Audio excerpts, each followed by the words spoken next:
السلام علیکم دوستوں، آج ہم سوشل میڈیا کے حوالے سے بات کریں گے کہ کس طرح سوشل میڈیا ہم لوگوں کو جھنجھوڑ رہا ہے اور کیا ہمارے یہ پیغام اوپر تک پہنچ بھی رہے ہیں کہ نہیں۔ جیسے کہتے ہیں نا کہ دنیا میں کہیں بھی سوال اٹھایا جاتا ہے، پھر اس سوال کا جواب ڈھونڈا جاتا ہے، جبکہ پاکستان میں سوال کرنے والے کو ڈھونڈا جاتا ہے بقول انور مقصود کے۔ اور علی زیان کہتے ہیں کہ پہلے پشتون مارو، پھر شور مچاؤ، جب وہ شور مچ جائے تو بلوچستان میں 8 سے 10 پنجابی بسوں سے اتار کر مروا دو اور عوام کو چے سمجھتے ہیں نا، چے بنائے رکھو اور خود ملک لوٹ کر کھاتے رہو۔ اب لوگ اس حد تک بولڈ تجزیے کرنے لگ پڑے ہیں۔ اور اس کے بعد وہ یہاں تک کہتے ہیں کہ شکریہ ڈیش، وہ الفاظ میں نہیں بیان کر سکتا، شکریہ ڈیش فوج اور شکریہ ڈیش عدلیہ۔ اس پر احمد نورانی نے اس پر جو اپنا تبصرہ کیا اور انہوں نے کہا ہے کہ اس بات کو انڈورس کرتے ہوئے کہا ہے کہ یہ بنیادی بات ہے۔ اب یہ باتیں ایسی ہیں جو کہ بہت یعنی کہ زبان زد عام ہوئی ہیں اس کے اوپر، سوشل میڈیا کے اوپر۔ اس کے بعد افتخار ٹھاکر کا ایک بڑا ہی خوبصورت اور زوم آئینی ٹویٹ آیا کہ آج گاڑی میں پیٹرول ڈلواتے ہوئے سمجھ آیا کہ دجال گدھے پر کیوں آئے گا، کیونکہ پوری دنیا میں پیٹرول سستا ہو رہا ہے اور ہمارے پچھلے 15 دنوں میں اور پھر آج کی تاریخ میں پیٹرول اور ڈیزل اتنا مہنگا کر دیا ہے کہ دوبارہ مہنگائی کا اتنا بڑا طوفان آئے گا کہ جو کہ سنبھالنا مشکل ہو جائے گا، اور عوام کو آگے ہی انہوں نے پیس کر رکھ دیا ہے۔ اور اب جو آنے والے دن ہوں گے اس میں آپ دیکھیے گا کہ کس طرح ایک طوفان مہنگائی کا اور انفلیشن کا آئے گا۔ بلوچ کہتی ہیں کہ جس ملک میں گالی زیادہ اسپیڈ سے حکمرانوں کے کانوں تک پہنچ جائے لیکن مہذب انداز میں اٹھائی گئی 201 یونٹ کی بجلی کے جو 201 یونٹ ہے کی آواز سنائی نہ دے تو مان لو وہاں بد تہذیبی اور بد اخلاقی ہی سرکاری رابطے کا واحد ذریعہ رہ گئی ہے، جیسے کہ چاچا کی آواز حکمرانوں تک پہنچی ہے۔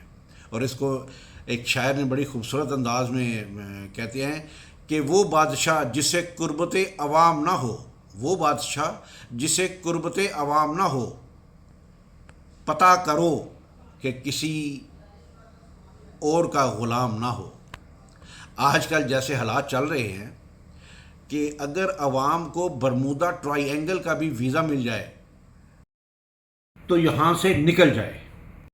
تو سلطان صلاح الدین ایوبی نے شاید آج ہی کے دن کی صورتحال کو مد نظر رکھتے ہوئے کہا تھا کہ مسلمان کا دشمن اگر مسلمان نہ ہوتا تو آج مسلمان پوری دنیا کو فتح کر لیتا۔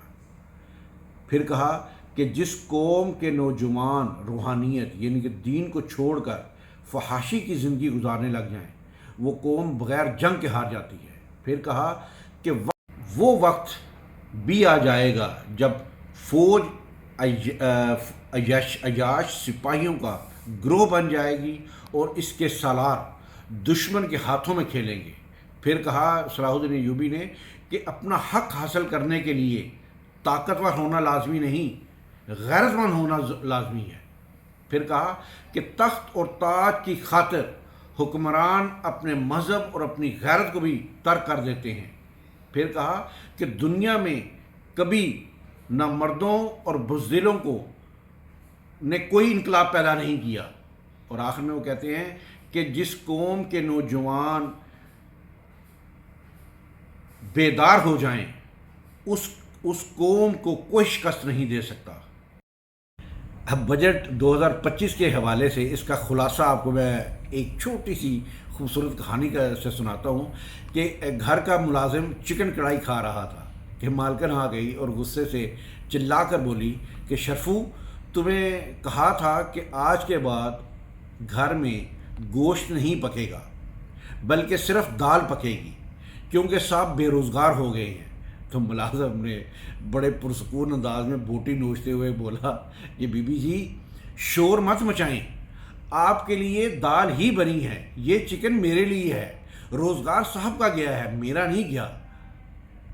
یہ اس بات کی غمازی ہے کہ ملکی حالات صرف عوام کے خراب ہوئے ہیں، عوام کے جو خادم ہیں ان کے خراب نہیں ہوئے۔ یہ بجٹ 2025 کا ایک طرح کا مختصر خلاصہ ہے۔ اور آخر میں یہ بات میں ضرور کروں گا کہ غرور اور تکبر دونوں ہی زندگی کے سب سے بڑے دشمن ہوتے ہیں۔ کیوں؟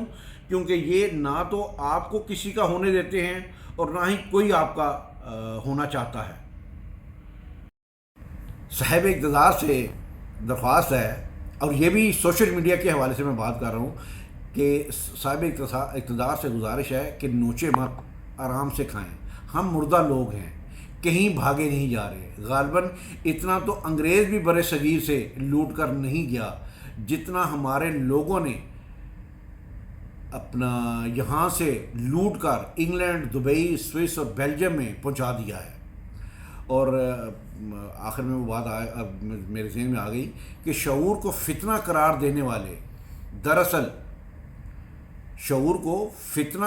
دینے والے دراصل بضد ہیں کہ جہالت میں جینا کس قدر آسان ہے۔